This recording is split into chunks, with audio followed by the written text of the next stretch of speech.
ভাবুন তো, একজন মানুষ আপনার খুব কাছের, আপনার আত্মীয়, আপনার চাচা। আপনি যে সত্যের দিকে মানুষকে ডাকছেন, সেই সত্যের কথা তিনি জানেন, কিন্তু তিনি শুধু আপনার বিরোধিতাই করে থেমে থাকলেন না। তিনি আপনার পথ আটকাতে লাগলেন, মানুষকে আপনার কাছ থেকে দূরে সরাতে লাগলেন, আপনাকে অপমান করতে লাগলেন। আর এক পর্যায়ে এমন পর্যায়ে গেলেন যে আল্লাহ তাআলার কোরআনে তার নাম উল্লেখ না করেও তার পরিচয় পৃথিবীর শেষ দিন পর্যন্ত সংরক্ষণ করে দিলেন। এই মানুষটি হলেন আবু লাহাব। কিন্তু এখানে গল্পের সবচেয়ে আশ্চর্য বিষয়টি, আবু লাহাব ছিলেন রাসূল সাল্লাল্লাহু আলাইহি সাল্লামের চাচা, অর্থাৎ তিনি রাসূল সাল্লাল্লাহু আলাইহি সাল্লামের পরিবারের সম্পর্কে জানতেন। তিনি জানতেন মুহাম্মদ সাল্লাল্লাহু আলাইহি সাল্লাম মিথ্যাবাদী নন। তিনি জানতেন তার ভাতিজা ছোটবেলা থেকে সত্যবাদী হিসেবে পরিচিত। তবুও তিনি সত্য গ্রহণ করলেন না, বরং সত্যের বিরুদ্ধে দাঁড়ালেন। আর তখন নাজিল হলো 5 আয়াত বিশিষ্ট একটি সূরা, যার নাম সূরা আল লাহাব। এই ছোট্ট সূরার মধ্যে এমন এক কঠিন সতর্কবাণী রয়েছে যা আজও প্রতিটি মানুষের জন্য শিক্ষা। আজকের ভিডিওতে আমরা জানবো আবু লাহাব কে ছিলেন, কেন তিনি রাসূল সাল্লাল্লাহু আলাইহি সাল্লামের এত বিরোধিতা করতেন, আর স্ত্রী কিভাবে এই বিরোধিতার জড়িয়ে পড়েছিলেন, কিভাবে কোরআন তার পরিণতির ঘোষণা দিল, আর সবচেয়ে গুরুত্বপূর্ণ, আবু লাহাবের ঘটনা থেকে আমাদের জীবন জন্য কি শিক্ষা রয়েছে। ভিডিওটি শেষ পর্যন্ত শুনুন, কারণ শেষের শিক্ষা হয়তো আমাদের নিজেদের জীবনকে নতুন করে দেখতে বাধ্য করবে। তাহলে চলুন, বিসমিল্লাহ। আসসালামু আলাইকুম ওয়া রাহমাতুল্লাহি ওয়া বারাকাতুহু। আপনাদের সবাইকে মাওয়া ইসলামিক রিলিফে সুস্বাগতম। আবু লাহাবের আসল নাম ছিল আব্দুল উজ্জা ইবনে আব্দুল মুতালিব। তিনি ছিলেন রাসূল সাল্লাল্লাহু আলাইহি সাল্লামের চাচা। অর্থাৎ আবু লাহাব ছিলেন এমন একজন মানুষ যার সঙ্গে রাসূল সাল্লাল্লাহু আলাইহি ওয়াসাল্লাম এর পারিবারিক সম্পর্ক ছিল অত্যন্ত কাছের। কিন্তু ইসলাম আমাদের একটা গুরুত্বপূর্ণ শিক্ষা দেয়, রক্তের সম্পর্ক সত্যের বিকল্প নয়। আপনি কার সন্তান, কার ভাই, কার চাচা বা কার বাবা, এগুলো আপনাকে আল্লাহর কাছে সফলতার নিশ্চয়তা দেয় না। সফলতার ভিত্তি হলো ঈমান ও আমল। আর আবু লাহাবের ঘটনা এই সত্যের অন্যতম শক্তিশালী উদাহরণ। রাসূল সাল্লাল্লাহু আলাইহি সাল্লাম যখন প্রকাশ্যে মানুষকে ইসলামের দিকে আহ্বান করতে শুরু করলেন, তখন তিনি প্রথমে তার নিকট আত্মীয়দের সতর্ক করেছিলেন। সহিহ হাদিসে এসেছে, রাসূল সাল্লাল্লাহু আলাইহি সাল্লাম কুরাইশদের সতর্ক করে বলেছিলেন যে তিনি তাদের জন্য একজন সতর্ককারী। তিনি তার নিকট আত্মীয়দের ও আল্লাহর শাস্তি থেকে বাঁচার আহ্বান জানান। কারণ ইসলাম এমন কোনো ধর্ম নয় যেখানে বলা হয় তুমি অমুক পরিবারের মানুষ তাই তুমি নিরাপদ, বরং বার্তাটি ছিল নিজেকে আল্লাহর কাছে সমর্পণ করো। ঠিক এই সময় আবু লাহাবের বিরোধিতা প্রকাশ্যে আসে। বর্ণনায় এসেছে সে রাসূল সাল্লাল্লাহু আলাইহি সাল্লামের প্রতি কঠোর কথা বলেছিল। আর তখন আল্লাহ তাআলা নাজিল করেন সূরা লাহাবের প্রথম আয়াত, আবু লাহাবের 2 হাত ধ্বংস হোক এবং সে নিজেও ধ্বংস হোক। এখানে একটু থামুন। একজন মানুষ নামের সঙ্গে এমন ঘোষণা, কোরআনে তার বিরোধিতার বিষয়টি এমন ভাবে সংরক্ষিত হলো যে আজ পৃথিবীর কোটি কোটি মুসলিম নামাজে, তিলাওয়াতে, শিক্ষায় তার পরিণতির কথা পড়ে। এখন আমরা পুরো সূরাটি দেখি। আল্লাহ বলেন, তাব্বাত ইয়াদা আবি লাহাবিন ওয়া তাব্বা, অর্থ আবু লাহাবের 2 হাত ধ্বংস হোক এবং সে নিজেও ধ্বংস হোক। এরপর মা আগনা আনহু মালুহু ওয়া মা কাসাব, অর্থ তার সম্পদ এবং সে যা অর্জন করেছে তা তার কোনোই কাজে আসবে না। সায়াসলা নারং জাত, অর্থ সে শীঘ্রই শিখাযুক্ত আগনা আনহু মালুহু ওয়া মা কাসাব, অর্থ এবং তার স্ত্রীও যে ইন্ধন বহন করত। সর্বশেষে আল্লাহ তাআলা বলেন, ফি জিদিহা হাবিলুম মিন মাসাদ, এর অর্থ তার গলায় থাকবে পাকানো রশি। মাত্র 5টি আয়াত, কিন্তু এই 5টি আয়াতের মধ্যে রয়েছে একটি মানুষের অহংকার, তার সম্পদ, তার পারিবারিক সম্পর্ক, তার বিরোধিতা, তার স্ত্রীর ভূমিকা এবং তার আখিরাতের পরিণতির সতর্কতা। এখানে আল্লাহ এমন একটি বিষয় বলেছেন যেটা শুধু আবু লাহাবের জন্য নয়, আমাদের সবার জন্য শিক্ষা। আল্লাহ বলেন, তার সম্পদ এবং সে যা অর্জন করেছে তা তার কোনো কাজে আসবে না। আবু লাহাবের সময়ও সম্পদ ছিল মর্যাদার প্রতীক, ক্ষমতা ছিল মর্যাদার প্রতীক, পরিবার ছিল শক্তি, সামাজিক অবস্থা ছিল গুরুত্বপূর্ণ। কিন্তু কিয়ামতের ময়দানে এগুলো কোনোটি ইমানের বিকল্প হবে না। আজ আমরা কি করি?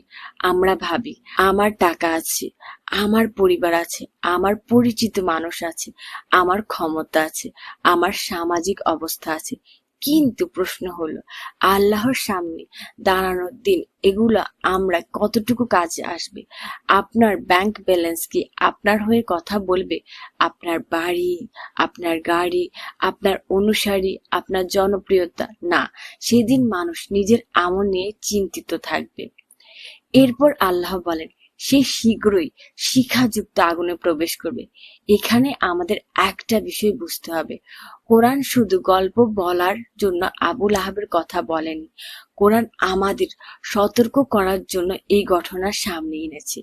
কারণ মানুষ যখন আল্লাহর বিরুদ্ধে অহংকার করে, তখন তার সামনে সবচেয়ে বড় বিপদ আসে তার নিজের অহংকার থেকে। আবু লাহাবের সমস্যা শুধু এই ছিল না যে সে ইসলাম গ্রহণ করেনি, তার জন্য সমস্যা ছিল সে সত্যের বিরুদ্ধে সক্রিয়ভাবে দাঁড়িয়েছিল। সে রাসূল সাল্লাল্লাহু আলাইহি ওয়াসাল্লামের দাওয়াতকে বাধাগ্রস্ত করেছিল। এবার আসুন তার স্ত্রীকে দিকে। কোরআনে আল্লাহ বলেন, এবং তার স্ত্রীও যে ইন্ধন বহন করত। তাফসিরের বর্ণনায় তার নাম উম্মে জামিল হিসেবে পরিচিত। তিনি আবু লাহাবের বিরোধিতার সহযোগিতা করতেন, ইন্ধন বহন করতেন। এই কথাটির তাফসির বিভিন্ন ব্যাখ্যা এসেছে। কিছু তাফসিরে এটিকে মানুষের মধ্যে শত্রুতা ও বিদ্বেষ ছড়ানোর সঙ্গে সম্পর্কিত অর্থে ব্যাখ্যা করা হয়েছে। অর্থাৎ তিনি শুধু নিজে বিরোধিতা করতেন না, রাসূল সাল্লাল্লাহু আলাইহি সাল্লামের বিরুদ্ধে বিরোধিতার পরিবেশ তৈরিতে ভূমিকা রাখতেন। এখানে আমাদের জন্য খুব গুরুত্বপূর্ণ শিক্ষা আছে। একজন মানুষ যখন ভুল পথে যায়, তার সঙ্গী যদি তাকে থামানোর পরিবর্তে সেই ভুলকে উৎসাহ দেয়, তাহলে সেই সম্পর্ক বিপদের কারণ হতে পারে। তাই বন্ধুত্ব হোক, পরিবার হোক, স্বামী ও স্ত্রীর সম্পর্ক হোক, আমাদের একে অপরকে ভালো কাজে সাহায্য করতে হবে। সবচেয়ে বড় ভুল কোথায় ছিল? এখন প্রশ্ন হলো, আবু লাহাব কি জানতেন না যে মুহাম্মদ সাল্লাল্লাহু আলাইহি সাল্লাম সত্যবাদী? তিনি কি রাসূল সাল্লাল্লাহু আলাইহি সাল্লামকে ছোটবেলা থেকে চিনতেন না? অবশ্যই চিনতেন। কিন্তু কাউকে সত্যবাদী হিসেবে চেনা আর তার আনা সত্যকে গ্রহণ করা এক জিনিস নয়। মানুষ অনেক সময় সত্য বুঝেও অহংকারের কারণে তা গ্রহণ করে না। কারণ সত্য গ্রহণ করলে তাকে নিজের ভুল স্বীকার করতে হয়, আর অহংকারী মানুষ নিজের ভুল স্বীকার করতে চায় না। এটাই বিপজ্জনক। আজও আমরা যদি কোনো সত্য কথা শুনি এবং বলি, আমি এটা মানব না কারণ আমাকে বলা হয়েছে, আমি আমার অবস্থান পরিবর্তন করব না, আমি প্রতিদিন ধরে এভাবেই করছি, তাহলে আমাদের নিজেদের হৃদয় পরীক্ষা করা দরকার। আমি কি সত্যকে প্রত্যাখ্যান করছি নাকি শুধু নিজেকে অহংকার রক্ষা করছি? আবু লাহাবের ঘটনা আজকের মানুষের সঙ্গে কিভাবে সম্পর্কিত ভাবুন। কেউ নামাজের কথা বললে আমরা বিরক্ত হই, কেউ হারাম থেকে দূরে থাকতে বললে আমরা রেগে যাই, কেউ কোরআনের কথা বললে আমরা বলি এত কিছু মানার দরকার কি? কেউ আমাদের ভুল ধরিয়ে দিলে আমরা বলি, আমাকে উপদেশ দেওয়ার তুমি কে? এগুলো শুনতে ছোট্ট কথা মনে হতে পারে, কিন্তু এগুলো আমাদের হৃদয়ের একটি বিষয় প্রকাশ করতে পারে। আমরা কি সত্য গ্রহণ করতে প্রস্তুত? মুমিনের বৈশিষ্ট্য হলো সত্য কথা শুনলে সে নিজের দিকে তাকায়, সে বলে আমি কি ভুল করছি, আমাকে কি সংশোধন হতে হবে, আল্লাহ কি আমার উপর অসন্তুষ্ট? এই প্রশ্নগুলো মানুষকে বাঁচায়। কোরআনের একটি অসাধারণ দিক, সূরা আল লাহাবের আরেকটি গুরুত্বপূর্ণ বিষয় আছে। আবু লাহাব সম্পর্কে তার পরিণতি ঘোষণা করা হয়েছে এমন সময়ে যখন সে জীবিত ছিল, কিন্তু সে ঈমান এনে বিষয়টিকে অস্বীকার করার সুযোগ নেয়নি। অন্তত ঐতিহাসিকভাবে আমাদের কাছে এমন কোনো নির্ভরযোগ্য প্রমাণ নেই যে সে ইসলাম গ্রহণ করেছিল, বরং কোরআনের ঘোষণায় তার পরিণতি স্মরণ হয়ে রয়েছে। এখান থেকে আমরা বুঝতে পারি আল্লাহর বাণীকে হালকা করে দেখার সুযোগ নেই। এখানে একটি বিষয় পরিষ্কার করা জরুরি, আবু লাহাবের মৃত্যুকে নিয়ে বিভিন্ন ঐতিহাসিক বর্ণনা প্রচলিত আছে। কিছু বর্ণনায় বদরের যুদ্ধের পর তার মৃত্যুর কথা এবং তার অসুস্থতার বিভিন্ন বিবরণ পাওয়া যায়, কিন্তু এসব বিস্তারিত বিবরণের কোরআনের মতো নিশ্চিত দলিল হিসেবে উপস্থাপন করা ঠিক নয়। আমাদের সবচেয়ে শক্ত ভিত্তি হলো সূরা আল লাহাবের আল্লাহর ঘোষণা, অর্থাৎ তার চূড়ান্ত পরিণতি সম্পর্কে কোরআনের বক্তব্যই আমাদের মূল শিক্ষা। ইসলামী বিষয় নিয়ে ভিডিও বানানোর সময় এই পার্থক্যটা রাখা খুব গুরুত্বপূর্ণ। কোরআন কি বলেছে, সহিহ হাদিস কি বলেছে এবং পরবর্তী ঐতিহাসিক বর্ণনা কি বলছে সব এক জিনিস নয়। কেন মাত্র 5টি আয়াতে এত বড় শিক্ষা? কারণ কোরআন শুধু ইতিহাসের বই নয়, কোরআন মানুষের জন্য হিদায়াত। আবু লাহাবের ঘটনা আমাদের বলে, এক, আত্মীয়তা আপনাকে বাঁচাতে পারবে না। রাসূল সাল্লাল্লাহু আলাইহি সাল্লামের চাচা হওয়া সত্ত্বেও আবু লাহাব বাঁচতে পারেননি। 2, সম্পদ আপনাকে বাঁচাতে পারবে না। কোরআন স্পষ্ট বলেছে তার সম্পদ তার কোনো কাজে আসবে না। 3, সামাজিক মর্যাদা আপনাকে বাঁচাতে পারবে না। ক্ষমতা থাকলেও আল্লাহর সামনে সবাই দুর্বল। 4, সত্যের বিরোধিতা বিপজ্জনক। এবং 5, অন্যায় কাজে কাউকে সহযোগিতা করা বিপজ্জনক। এবং 6, অহংকার মানুষের পতনের কারণ হতে পারে। আমাদের নিজেদের দিকে তাকানো।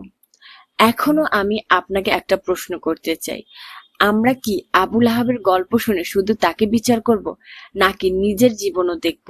কারণ কোরআনে গল্পের উদ্দেশ্য শুধু ওই মানুষটা খারাপ ছিল এটা বলা নয়, বরং প্রশ্ন হলো আমি কি সে ভুলগুলোকে কোনো ছোট্ট অংশ হিসেবে জীবনে বহন করছি?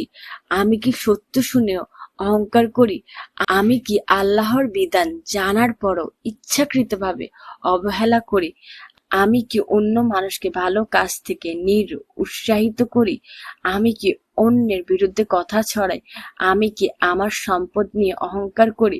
আমি কি মনে করি আমার পরিবার, পরিচয় বা সামাজিক অবস্থান আমাকে আল্লাহর শাস্তি থেকে বাঁচিয়ে দিবে? যদি উত্তর হয় হ্যাঁ হয়, তাহলে এখনই ফিরে আসার সময়, কারণ আল্লাহর রহমতের দরজা খোলা। নাম্বার 13, তওবার দরজা।